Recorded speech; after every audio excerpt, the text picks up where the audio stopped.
কেমন আছো? সহজ সরল রান্নার চ্যানেলে তোমাদের সবাইকে স্বাগত জানাই। আজকে আমি একটা পটলের সবজি বানিয়ে দেখাচ্ছি। পটলটা এমন একটা জিনিস জানো, মানে যেভাবেই বানাও না কেন খুব খেতে ভালো লাগে। আমি এবার পটলটাকে একটু কেটে ধুয়ে ভালো করে কেটে এরকম পিস করে দু টুকরো করে, বড়গুলো 3 টুকরো করেছি আর ছোটোগুলো 2 টুকরো করে আমি ভালো করে ধুয়ে কেটে রেখেছি। হ্যাঁ, তো এবার আমি এই পটলগুলো ভেজে নেব। হ্যাঁ না, দেখো কড়াইতে আমি একটু তেল দিয়েছি।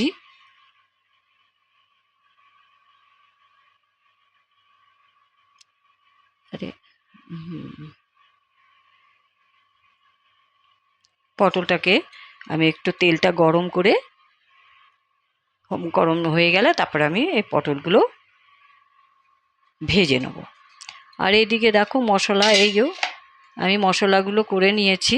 যে পেঁয়াজটা একটু গ্রেট করে নিয়েছি।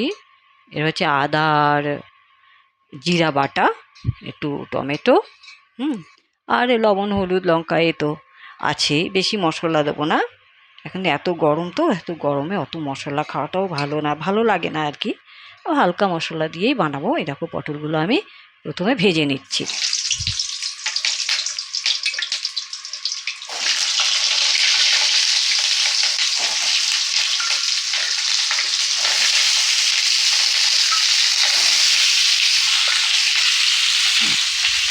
তো এর মধ্যে পটলের গুলো ভাজতে একটু লবণ দিয়ে দিই, অল্প করে একটু লবণ দিয়ে দিলাম আর একটু হলুদ দিয়ে দিলাম। দিয়ে আমি পটলগুলোকে একটু ভাজা করে নেব।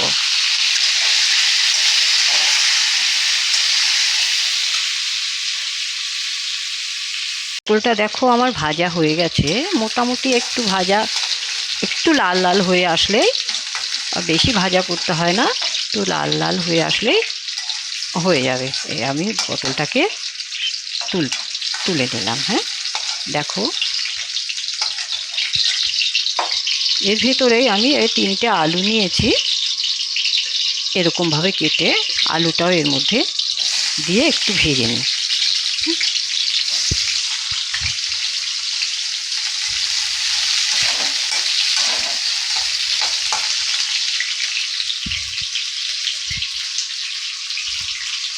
এটাও আমি তুলে নিচ্ছি।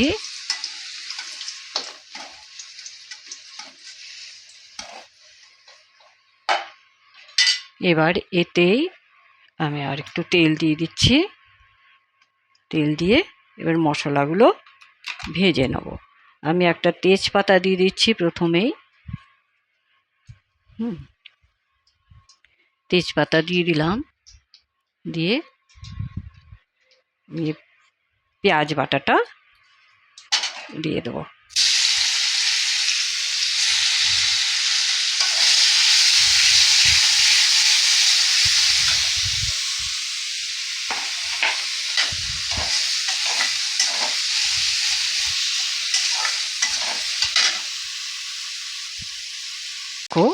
আমি মশলাগুলো ভেজে নিয়েছি, পেঁয়াজ জিরা আদা বাটা টমেটো সব দিয়ে মশলাটাকে আমি ভালো করে ভেজে নিচ্ছি।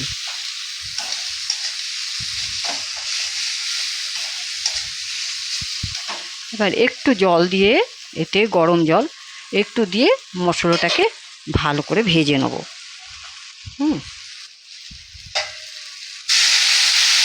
বেশি তেল দেবো না, ওই জন্য একটু মশলাটা ভাজার জন্য একটু জল ব্যবহার করে নেব। হ্যাঁ,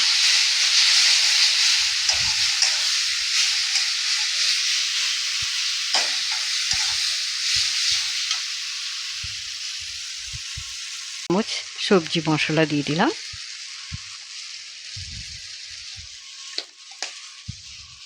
দিয়ে একটু নেড়ে চেড়ে আমি এই পটল আর আলুটা এর মধ্যে ঢেলে দিচ্ছি।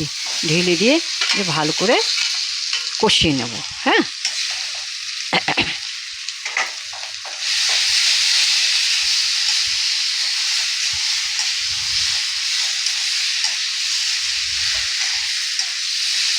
ভালো করে এটা কষিয়ে নিতে হবে। ডালনা করো যেভাবেই বানাও না, পটল খুব ভালো লাগে খেতে। হ্যাঁ, আর গরমে এখন অত মশলা টশলা খেতেও অতটা ভালো লাগে না।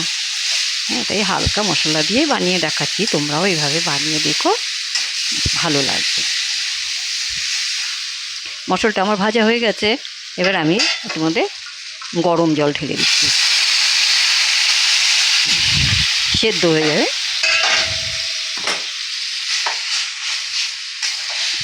দিয়ে একটু ঢেকে দিলাম। তরকারিটা সিদ্ধ হচ্ছে, ততক্ষণ আমি একটা মশলা বেটে নিই। এই দেখো, 4টে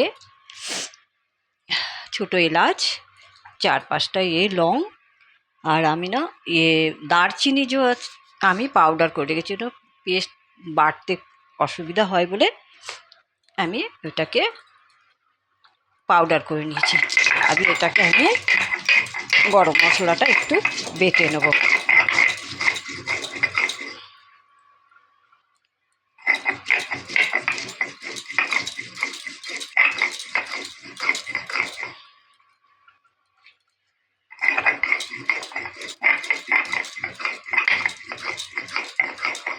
আমার এটা বাটা হয়ে গেছে।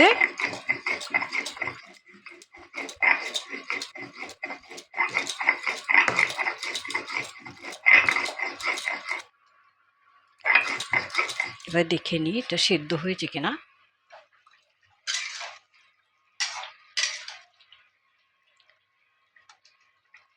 আর একটু সেদ্ধ হবে। হ্যাঁ, আর 5 মিনিট রেখে দিই, সেদ্ধ হয়ে যায় ভালোভাবে। তো আমি এবার একটু না ভিতরে চিনি দিয়ে দিই, 1 চামচের মতন একটু চিনি দিয়ে দিলাম। হ্যাঁ,